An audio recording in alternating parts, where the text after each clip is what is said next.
नमस्कार विद्यार्थी मित्रांनो, स्वागत आहे तुमचं गणित शिकूया या यूट्यूब चॅनलमध्ये। विद्यार्थी मित्रांनो, आपण पूर्व माध्यमिक शिष्यवृत्ती परीक्षा म्हणजेच स्कॉलरशिप परीक्षा यासाठी इयत्ता 8वी यासाठी जी मार्गदर्शिका आहे गणित विषयासाठी तिचा अभ्यास करणार आहोत।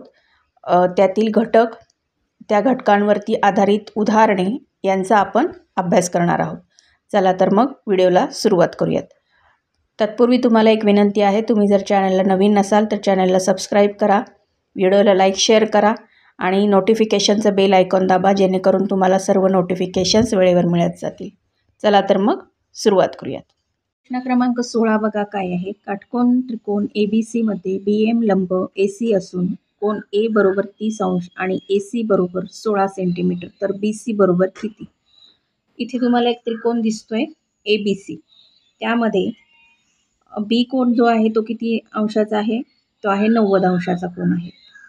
आणि इथे त्यांनी आपल्याला ACचं माप किती दिलेलं आहे? 16 सेंटीमीटर दिलेलं आहे। मग या BC मधनं या बी बिंदूमधून बी या शिरोबिंदूमधून जर AC वरती एक लंब टाकला, शिरोलंब टाकला, तर तो काय करतोय? ह्या ACचे दोन समान भाग तयार करतोय, 8 सेंटीमीटर 8 सेंटीमीटर। आणि मग इथे आता त्यांनी आपल्याला काय विचारले? BCची लांबी किती आहे? म्हणजे हा कोण A त्याचं माप दिले 30 अंश। हा काटकोन त्रिकोण आहे, त्यामुळे साहजिकच हा 30 आहे, हा 60 आहे, हा 90 आहे। मग आता इथे आपण काय करणार आहोत? 30 अंश 60 अंश आणि 90 अंश कोण यांच्या प्रमेयानुसार हे उदाहरण सोडवणार आहोत। मग आता आपल्याला माहीत आहे की 30 अंश कोणासमोरील बाजू ही कर्णाच्या निम्मी असते। आता कर्ण हा AC आहे या त्रिकोणामध्ये, तो त्यांनी आपल्याला किती सांगितलेला आहे? तो आपल्याला त्यांनी सांगितलेला आहे 16 सेंटीमीटर। मग 16 सेंटीमीटर जर AC असेल तर 30 अंश समोरील बाजू कुठली आहे? BC आहे। मग ती किती असणार आहे? 16च्या निम्मी 8, म्हणजेच या प्रश्नाचं उत्तर आहे, म्हणून BC बरोबर 8 आणि या प्रश्नाचं उत्तर आहे पर्याय क्रमांक 2। आता इथे प्रश्न क्रमांक 17 बघा काय आहे। 8, x आणि 17 हे पायथागोरसचे त्रिकूट आहे, तर xची किंमत किती विचारली?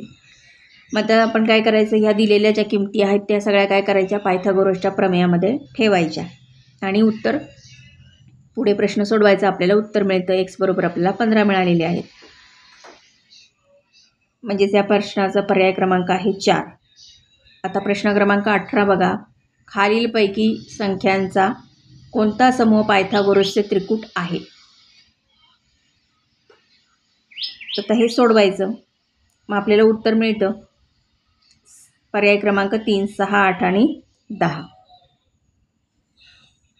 प्रश्न क्रमांक 19 प्रश्न विचारलाय 30 3x अधिक 1 आणि 50 या संख्यांचा समूह त्रिकूट आहे, तर xची किंमत किती विचारली त्यांनी आपल्याला?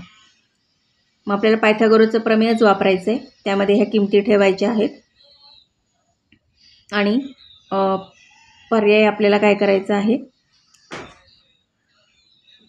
शोधायचं आहे। ह्या दिलेल्या पर्यायामधनं एक संख्या घ्यायची आहे आणि त्या ठेवून आपल्याला ते उत्तर शोधायचं आहे। मग आपण 13 घेतली आणि हे प्रश्न सोडवलं, पुढे आपल्याला मिळते 2500 2500, म्हणजे त्याचा पर्याय क्रमांक काय येतो? 2। प्रश्न क्रमांक 20 बघा। काटकोन त्रिकोण ABC मध्ये BC बरोबर 11, AC बरोबर 61, AB बरोबर x, तर xची किंमत किती? आता त्रिकोण ABC दिसतोय, त्यांनी आपल्याला AC बरोबर काय सांगितली? 61 सांगितली, BC बरोबर 11 सांगितली। इथे आपण पायथागोरसचं प्रमेय वापरणार आहोत आणि त्याचं उत्तर काढणार आहोत। मग उत्तर आपल्याला x बरोबर किती मिळते? 60, म्हणजेच या प्रश्नाचा पर्याय क्रमांक आहे 4। अशा प्रकारे आपला सराव संच 3.5 सोडवून झालेला आहे। आता आजच्या व्हिडिओत आपण इथेच थांबूयात, भेटूयात पुन्हा पुढच्या व्हिडिओमध्ये। तोपर्यंत नमस्कार, धन्यवाद।